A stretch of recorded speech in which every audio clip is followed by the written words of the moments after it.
Hi, I'm with Real Property Management DC Metro. If you're watching this, there's a good chance you're not fully satisfied with your current property manager, or you're wondering if you should be getting more.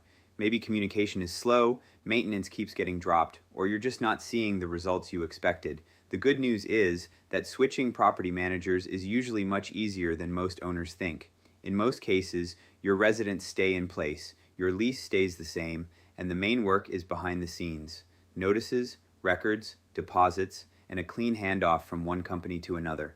We built this switching property manager section to show you what that process actually looks like. How to review your current contract, what kind of notice is required, what gets transferred and when, and how we keep residents informed so the transition feels smooth, not chaotic. At Real Property Management DC Metro, we focus on clear communication, predictable systems, and a step-by-step onboarding process, so you don't feel like you're starting from scratch. Scroll down to see how we handle the transition, what we do, what you'll need to provide, and how we make the switch as smooth as possible for you and your residents.